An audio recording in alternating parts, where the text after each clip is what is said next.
What a night of fights, guys. Now, the card was decent, but it was really weird, A lot of strange things was going on. So, from the inhaler gate to the constant fouls throughout most of these fights, to some of the shocking performances. I mean, this card had everything. And we're going to start with that main event. So, everybody was right. Dominick Reyes knocks out Chris Weidman in the first round, 1 minute 43 seconds. It was very much like the Luke Rockhold situation. Chris Weidman went up, power too much, his chin is pretty much gone at this point, and gets KO'd by a much bigger fighter. The strength that Reyes showed out there was kind of alarming. In my breakdown, I'm going to allude to it. He was throwing Weidman just with his hips. It was kind of crazy to see. Weidman is known to be an amazing wrestler, very strong. In the middleweight division, nobody can really fend off his wrestling. But when he moves up and fights Dominick Reyes, it almost completely gets thwarted. And even if he gets taken to the ground, he just stands up like there's a toddler hanging on him. And he even weighed less than Weidman for the weigh-ins. I mean, he caught more weight, 203.5 pounds, so a little bit extra, and still showed this level of strength. I mean, the athleticism, being from a football player to an MMA fighter, probably helped a bit with his explosion and stuff like that, and his precision and his sniping power is insane for a light heavyweight. I mean, to pinpoint his shots like that is something you don't normally see for the heavier fighters. And like I said in my prediction video, man, you cannot chase Dominick Reyes. You cannot overextend on him.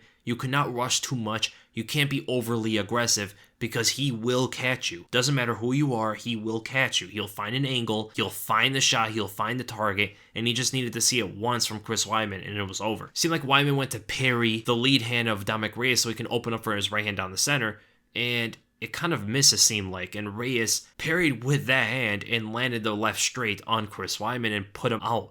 I mean, I've never seen Weidman just go down with one shot like that early on in the fight. I know in the Jacare fight, it was like a war, a lot of damage getting taken from both fighters. This was one shot.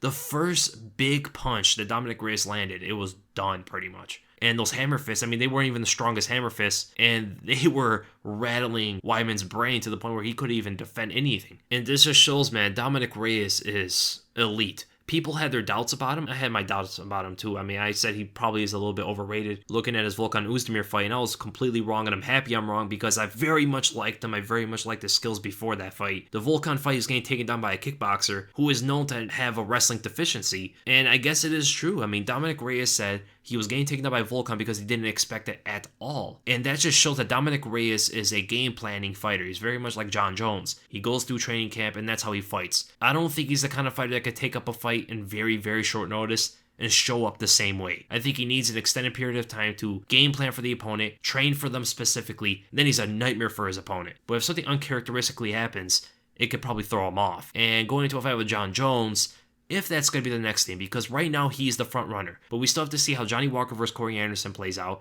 and we still have to see how Jacare versus Jan Blachowicz plays out, because these three fights, I guess this one's done, but Reyes and Weidman and those other two fights, they're in a race to see who's going to get the title shot, because anybody can, right? Corey Anderson's on this win streak. Johnny Walker is laying out fools left and right. Dominick Reyes just puts out a former champion like that and looks spectacular in all of his other fights besides his last one. You got Jacare, he's going to be fighting Jan Blachowicz, and Blachowicz is the highest ranked contender out of all these guys. If he goes and beats that guy in spectacular fashion, Jacare does have a stake to that claim. And you got Jan Blachowicz, he goes to beat Jacare. Now he's on this streak, and I think he should probably get a title shot. So it's very hard to know right now. Reyes is the front runner. We got to see how the other fights go out before we can determine who is actually going to be next for Jon Jones. But here's the thing. If it's Dominick Reyes or Johnny Walker, that means Jon Jones is fighting the next generation. This is what I wanted to see. I wanted to see how Jon Jones fights the next level of fighters. Jan Blachowicz is kind of the same generation as Jon Jones, and I just don't think it's going to play that well for Jan. Jacare is an old generation. Corey Anderson is another younger guy, so we'll see how this all plays out, man. I have no idea. I personally want to see Johnny Walker fight Jon Jones more than anybody, but I also really want to see Dominick Reyes versus Jon Jones because Reyes' striking is next level. Super dangerous. He's 6'4", long reach, uses that reach to a great extent, pun intended, I guess. And his takedown defense does look very solid, but is it enough to beat Jon Jones? I don't think so yet. So I don't know what's next for Dominick Reyes, title shot, or any of those guys that are coming up in that race. And as for Chris Weidman, to think Chris Weidman was 13-0 when he was the champion. When he beat Vitor Belfort, 13-0. 3 title defenses, defeated Anderson Silva twice. I know a lot of people put an asterisk on those fights, but he's 1-5 in his last 6 fights. And all of his losses are by knockout. And even in the Kelvin Gastelum fight, he got dropped in that first round. This is really bad, man. Luke Rockhold fight put a lot of damage on his chin. Yoel Romero Cuban missiled him, and no matter who you are, this is going to do a number on your chin as well. Gegard Mousasi rocked him, and there was the TKO knees. That's a little bit different. Kelvin dropped him with a big left overhand. Jacare separated his spirit from his body, and then Dominick Reyes just shut down what was left. He's going to have to ask a lot of questions, man, because he cannot be fighting the best guys at this point, or he needs a super favorable matchup if there is anybody up there in the rankings. And 205 pounds may be too much for him because he's not strong compared to these guys. And in the middleweight division, he was known for his strength, his wrestling grip, all that stuff. He clamps onto you, man. And in this division, it just seems like against Dominick Reyes, it's not the same thing, man. This is 20 pounds apart. That's a lot of weight, man. That's a big difference in size. And who is he going to fight? Jan Blachowicz?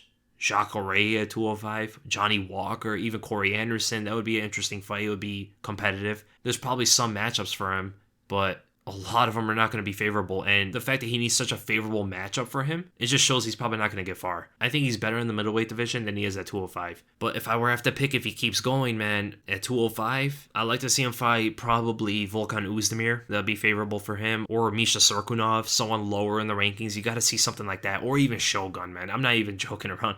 Let's see him fight Shogun first.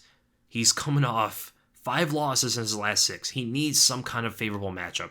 Let's give him Shogun Rua. Old fighter, yes, he has power. Yes, he's very dangerous. If he hits Chris Weidman once, it's probably over. But Shogun also doesn't have a chin, and he's much, much older. I think that's the next fight for him at 205. If he goes down to 185 again, I'd like to see him fight Ian Heinisch. I think that'd be a good fight for him. And then we go to the co-main event. Yair Rodriguez defeats Jeremy Stephens by decision. 29-28 on all scorecards. And Yair put on a show for those first 2 rounds. I mean, he was clearly ahead of Stephens. Speed, striking proficiency, positional awareness, cage awareness, everything involved, man. He was just another level to Stephens. Stephens was just trying to wing out punches whenever he got in close.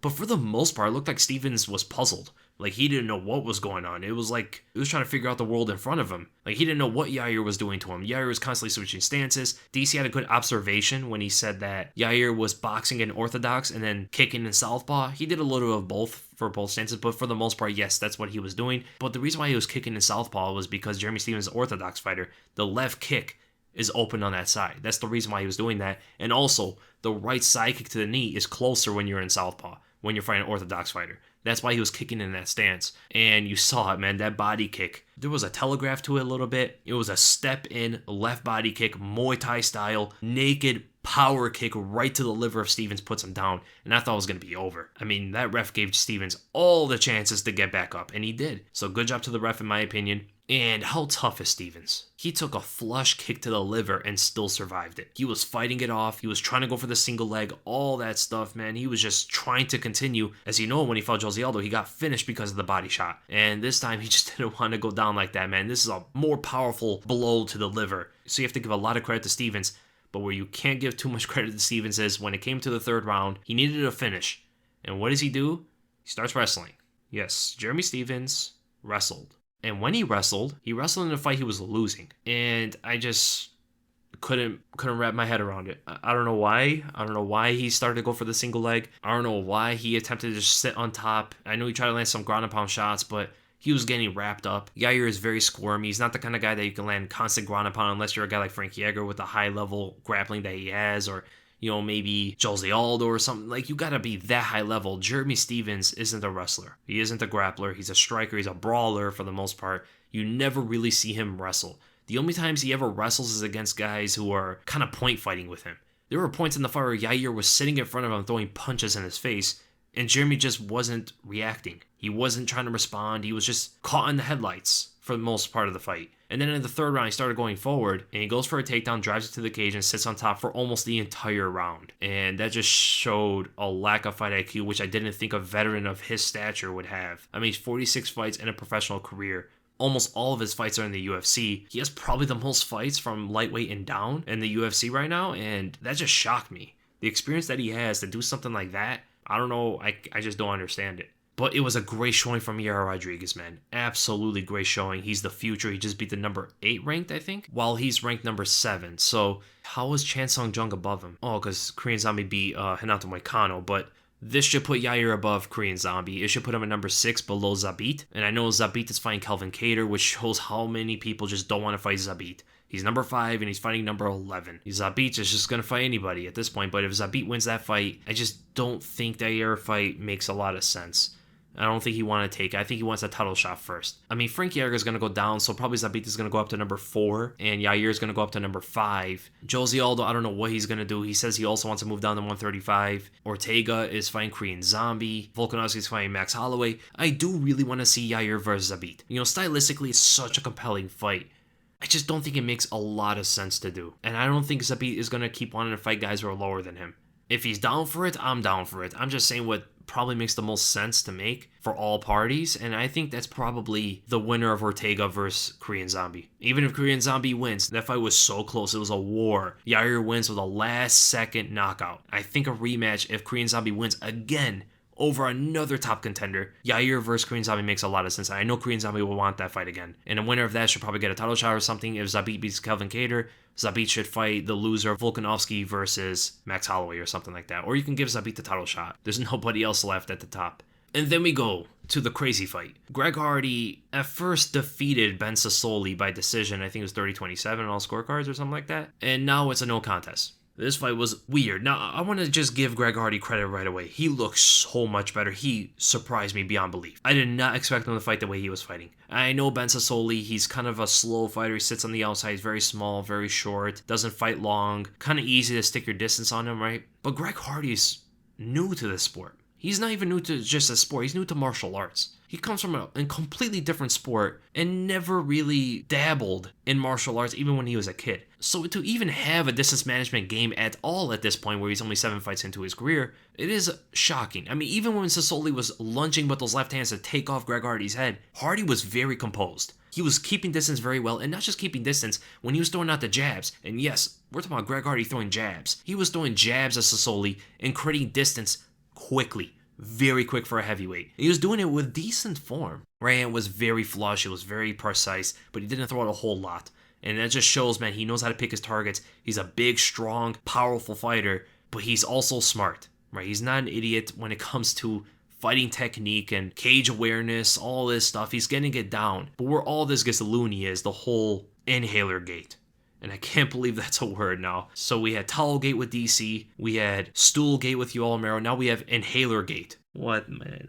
This sport's crazy. Greg Hardy, in between rounds 2 and 3, he asked the commission if he can use his inhaler. And the commissioner actually said yeah. So he pretty much asked him, do you have it? And Greg Hardy said yeah. His coach, I think, had it in his pocket, gave it to Greg Hardy, and they're like, okay, inhale it. And he was visibly tired in the second round at the end of it. He was visibly breathing heavy, wasn't catching his breath that well. Takes the inhaler, comes out in the third round like he's coming up for the first round again. It looked like he took a 30-minute break. Comes out there jabbing, throwing a lot of leg kicks. That's another thing, man. He was slamming leg kicks, which I never really see him do, and he was taking advantage of that. He was picking out the weaknesses of Ben Sassoli very quickly, and that's something very impressive to Greg Hardy. So the inhaler gate thing is something to knock on, not so much him, but the commission. It's more the commission's fault. They told him he can use it. And if a fighter gets the okay from the commission, you think he's not going to do it? Of course, if the commission told him you could take steroids right in between fights or whatever, inject yourself with jet fuel in between rounds, you think they're not going to do it? Of course they're going to do it. They got the okay to take advantage of a fight. So I don't blame Greg Hardy too much for it. I blame the commission. And the fact that they made it a no contest after it was the commission's fault, I think is kind of weird. I know it shouldn't happen. It's against the rules. But the commission okayed it. You can't slam Greg Hardy for that. He looked good, he won the fight, but here's the thing, man. Here's where I can see the no contest. Taking an inhaler after you're visibly tired in the second round could drastically change the fight. Now, I'm not a doctor or anything like that. I don't know how much it would help, but logically speaking, taking an inhaler is like getting another breath, right? It possibly can make Greg Hardy breathe better. Even if it is that small, that's still cheating. This is a game of inches. One small mistake, one small movement, one zig when you should have zagged, and the fight is pretty much over, especially for a heavyweight fight. Ben Sassoli was getting close to some of those left hands. And if Greg Hardy was even just a little bit more tired to get away from a left hand, it possibly could have caught him right in the chin and knocked him down. You can't have any of that. That's why you cannot have even the slightest margins of cheating. And it's actually kind of weird, though, that they made this a no contest, but not Romero versus Tim Kennedy. I have to give Greg Hardy credit for his technical approach and all that stuff. He beat a guy with slightly more experience than him, and people are going to say, but Greg Hardy's terrible and all this stuff. He'll lose to the best guys in this division. Well, guys, he's not going to be fighting the best guys in this division. This is his growing period. in the UFC. This is a marketing strategy. This is a business strategy, right? They're going to build Greg Hardy in the UFC and bring in anybody. Ben Sassoli never fought in the UFC. There's a reason why he's fighting guys that have never fought in the UFC. And it's not just helping Greg Hardy, it's helping guys like Ben Sassoli. It's helping other guys stay in the UFC afterward, right? So I don't really have a sour mouth about all this. I don't have anything bad to really say about all of it. But you can't compare Greg Hardy to the best guys yet because he's not even close to fighting them, right? He's still like a year or two from fighting them. But in terms of fighting guys with his experience, I've talked about this before. When he fights guys that are on his level, he is really good. Whether it be his attributes, whether it be his athleticism, his strength, his technical approach, whatever it is, he is good against these guys. That should be good against him as well. And that's something respectable. So, good fight for Greg Hardy. And who these guys should be fighting next?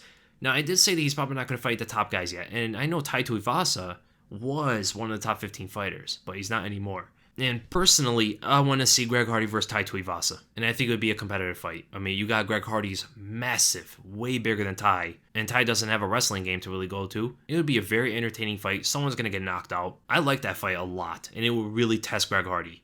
It might be a little bit too much of a test at this point of his career, but I would like to see it. And then we go to Joe Lauzon, knocks out Jonathan Pierce in the first round, 1 minute and 33 seconds. I went with Joe Lauzon, and I knew he had the ability to do it. I just didn't know if he was going to get chin-checked by Pierce. Because it doesn't really matter if Pierce hits that hard. Lauzon's chin is absolutely gone. And he brawls a lot. But I knew he had the technique and the skill to beat the guy like Pierce. Like I said in my prediction video, Pierce is slow.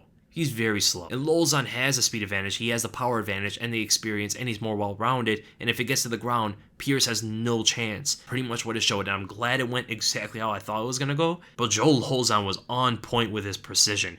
Every punch was landing. Power shots, jabs, setting everything up. And he established distance so early in the fight. That's just his experience, man. That's what experience is all about. That's what the veteran status is for. He knows his distance, even against a longer fighter than Pierce. He doesn't normally fight long fighters, right? He's from that older generation where the lightweights are a lot smaller. Pierce is huge and able to gauge the distance on him right away. You gotta give it to Joe Lauzon, man. After all these years, he's still good, and he looked better than ever. And when he hurt Pierce, he had a body lock, and then when Pierce is falling to his back trying to resist it, Lauzon climbed into full mount before he even hit the ground. I mean, what? So he climbed into full mount, and right away Pierce was a fish out of water. He wanted to get to his back right away, and Lauzon had his arm in between Pierce's right arm and his head. And when Pierce turned over, and Lauzon, of course, is going to get his back, get the hooks in. He's seen this a million times already. That arm position turned into a reverse half Nelson, and man, did that look like it hurt. At first, Pierce's shoulder was resisting. It was strong, and then it looked like rubber. And I thought, oh, his shoulder is dislocated. And Lauzon kept yanking on it. And it wasn't just that. The fact that Lauzon got the hooks in and put his weight down on Pierce, it automatically forces the shoulder to come up, right? Because, obviously Lauzon's posturing up. And from that, the half Nelson is also moving up. And I think he had the armpit of Pierce on the other side, which hooks it in. That looked like something in a nightmare. And the punches Lauzon was throwing were not that strong because the position just doesn't allow it. He doesn't really have any leverage for it. I mean, you really have to post to land punches like that with your other hand. And he just didn't do it because he wanted to keep the reverse half Nelson on. And it just didn't matter. He just needed to keep punching because Pierce was not going anywhere. And just several punches in the face. And the ref was just going to call him, man, because he was never going to escape and the damage was just accumulating. So great performance for Joe Lauzon in his home state. I'm super happy for Lauzon. If people don't know, I mean, I'm a huge fan of Lauzon. Forever I've been. I mean, I watched The Ultimate Fighter when he was on. I watched him knock out Jens Pulver and stuff like that back in the day. And ever since, I was just a huge fan of this guy. And who I like to see these guys fight next? Actually, I want to see Joe Lauzon retire. I know he just won, and I know people are going to say, oh, you look better than ever. Unless he's fighting Diego Sanchez again or something like that, he's not really going to get far. And I like to see him ride into the sunset off a win in spectacular fashion, and it happened in his home state. You cannot write a better ending for him. I mean, he's coming off like 3 losses in a row. He was getting demolished by Gritzmacher. This should be it for him. This should be it. And then we go to Macy Barber defeating Gillian Robertson. I always thought it was Gillian. Gillian Robertson by TKO in the first round, 3 minutes and 4 seconds. A lot of knockouts in the first round. This was pretty much like I described the fight, but I thought Robertson would have a higher chance of winning this due to her technical approach and eventually trying to get the takedown and eventually, working on the ground and stuff like that to a decision. And it was going that way. Besides, the takedowns weren't really there. They weren't working and they weren't attempted too much, which I thought Robertson should have went to them a lot more than she did. She did pull into half guard once and it was working for her. I mean, she was actually somewhere that she could do something. But even on the feet, she was looking pretty good, landing a jab, all that stuff. But here's the thing, man. Maycee Barber, just way too physical. She's way too strong, way too powerful. And these girls just get hit and they're just quickly overwhelmed by it. It's crazy to see a 21-year-old Maycee Barber, man. She really is the future, huh? Even if she loses to the champion or top contender, whatever. I mean, we're talking about a fighter who has like at least 10 years left of her career. And she's really smoking people out there like this. It was the first shot that landed. The first punch that landed on Robertson, it was the beginning of the end. She was just completely overwhelmed. To the point where Barber was like hitting a heavy bag out there. And Robertson, no defense, just hands up, but the punches are getting right through the 4-ounce gloves. No head movement, no attempt of takedowns, which I thought she was going to do. I mean, if you're under fire, usually a grappler's first instinct is go under for a takedown or something like that. But then she started throwing punches back. And she got blasted again and again and again. And Barber did get hit a couple times in those exchanges. But again, she's just way too physically strong.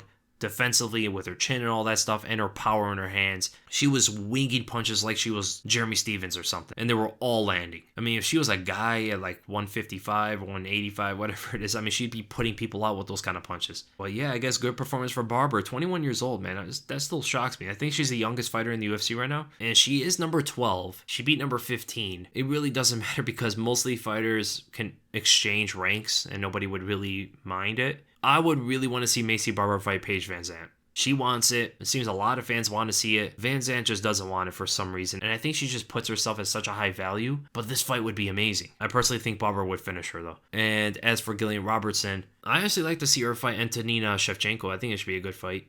And I did see Randy Costa defeat Boston Salmon by knockout in the first round to win in 15 seconds. I was very shocked about this because Boston Salmon has a boxing background. And to have that irresponsible of defense completely shocked me. I'm like, whoa, he's not moving his head. Randy Costa's telegraphing his punches. They were very precise, but Salmon wasn't moving his head. And he was just keeping his hands up. The punches were just going down the center in between the hands, on the chin, over and over and over again. The right hook, the right straight, the right uppercut. They were all landing in the same spot. And the telegraph was there. I mean, he was like pulsing with his left hand and throwing out the right hand as he winds it back and stuff like that. And just, I was shocked Salmon couldn't see any of it. It was a great performance for Costa, though, man, in his hometown. He is a promising prospect, though. He's very exciting. He's a bantamweight with a lot of knockouts. He's only 5-1, though, so he has a lot of growing space. So I hope you guys enjoyed the reactions, and if you did, make sure to give it a thumbs up. If you enjoyed my content, make sure to subscribe. My breakdown's probably going to be up before this comes out, so if you guys haven't checked my breakdown, I recommend you guys checking that out. And my podcast is going to be my next video. It's probably going to come out Sunday or Monday. Keep thinking today's Saturday. So be lookout for that. And again, thank you guys so much for watching, and I'll see you there.